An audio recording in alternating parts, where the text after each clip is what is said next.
We're going to go back to, I guess, a standoff really at the gates of the Pike River mine. Actually, it's not the gates of the Pike River mine, it's a long way short of them, and that's part of the point, as the families try and get closer to the mine and solid energy, and the police keep them away from it. Amongst the dozens who gathered this morning, the father of Joseph Dunbar, whom we heard from earlier in the program, that is now up online if you want to listen to that. Dean Dunbar was denied access to the exterior of the mine for the first time 2 weeks ago on the occasion of his son's birthday. He was desperate to get in with flowers today.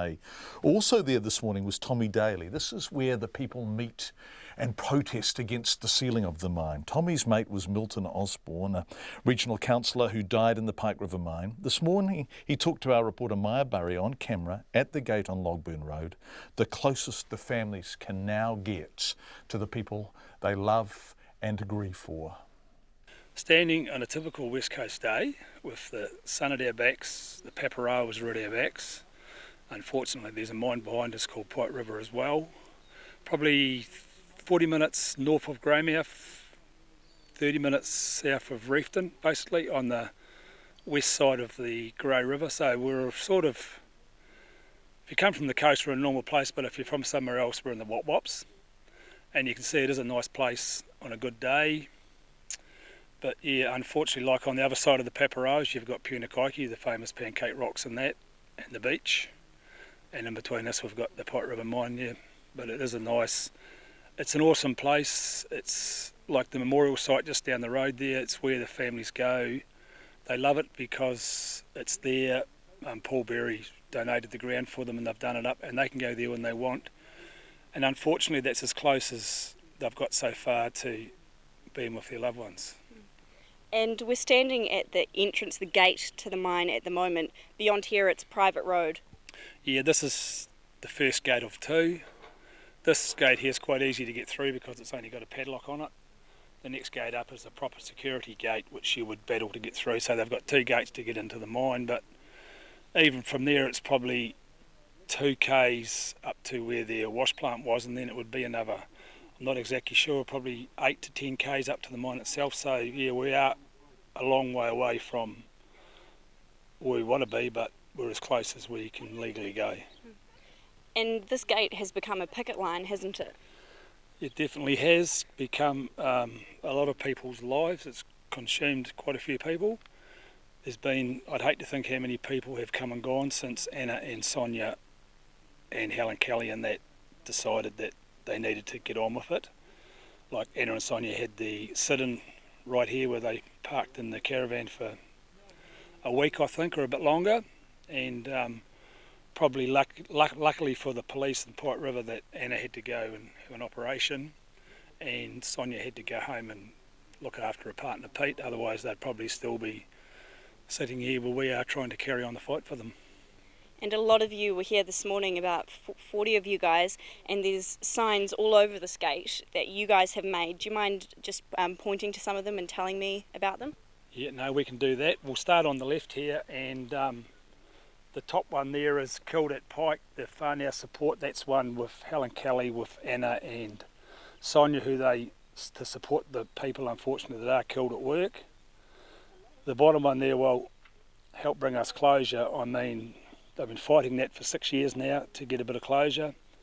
Nobody wants to even look at it, because all the families want to do is sit down with the government, because it seems to us that's the government that's actually running this show, and with their experts and talk to them, but not allowed to. The broken promises, well, that probably explains itself, because anybody who's actually seen TV or heard John Key or that would know that there's been quite a lot of broken promises.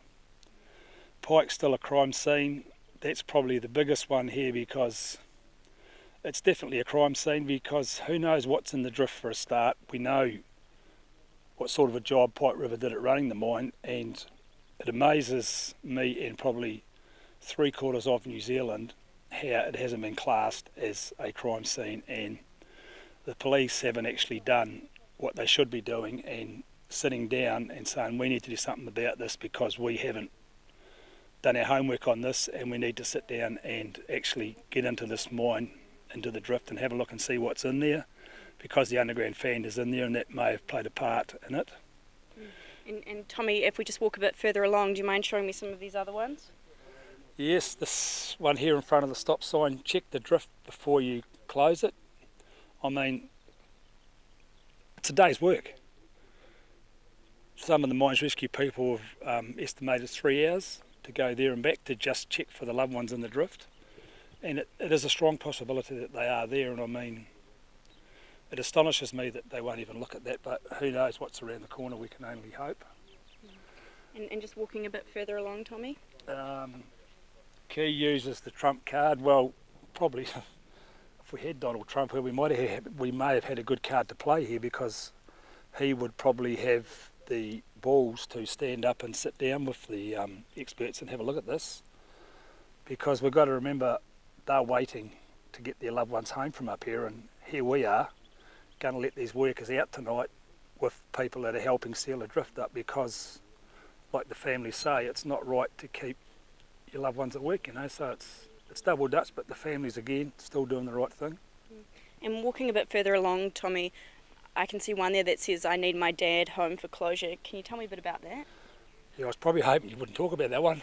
There is a lot of parents, mums, obviously mums, that all relate to that sign, because a lot of kids won't even actually come up here for that reason. I mean, 99% of people that die in New Zealand, you get to have some sort of funeral and do something, but I mean, not one of them have, and I mean, if they got one body out of that mine, the other 29 families are probably going to be shattered because it's not theirs, but they would be that pleased that someone's got something out of it, and that's probably a sign that New Zealanders need to realise, you know, they've got to have a go, you know, which probably brings us to the next sign over there.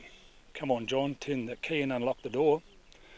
I mean, unfortunately, he's probably got all the say in this matter by the sound of it, so they need a bit of closure for the kids, because while kids are resilient, you know, kids know who their dad is, and their mums and aunties and all that, they've just got to talk about them and say, you know, I don't know how they do it, because, you know, it's got to be hard on them to explain it, you know, it does. Do you know who made that sign, Tommy? No, I couldn't tell you exactly who made that one, but I know you always see the mums and that standing around that sign, and you know the meaning of it. Definitely. And I see one there that says for Milton. Yes. He was my deputy fire chief in Ngāhere. He was an awesome man. He would do anything for anybody. He was probably the biggest, roughest looking person you'll ever see, but he had a heart of gold, and he just did anything for anybody that wanted it doing, really. He was a bushman, and Milton was just Milton. He was just a good, hard, honest worker who wanted to make a living for his family and anybody that was working for him, really. Yeah. And you're obviously his mate, Tommy, and you're really proud of him. Thank you. Yes, unfortunately. We used to go white baiting and always went away together and done all that sort of stuff, and yeah, we'll never get around to that again, unfortunately, but we'll get over it one day. That's Tommy Daly talking about his mate, Milton Osborne. Milton is lucky to have had a friend so singularly loyal as Tommy, who just won't give up on him. Of course, Milton's widow, Anna Osborne, has worked so hard, tirelessly, to run the campaign on behalf of the Pike families. And Tommy was talking to our reporter, Maya Burry, who did a brilliant job because she shot all of that on her phone as Tommy was talking. It's available online if you'd like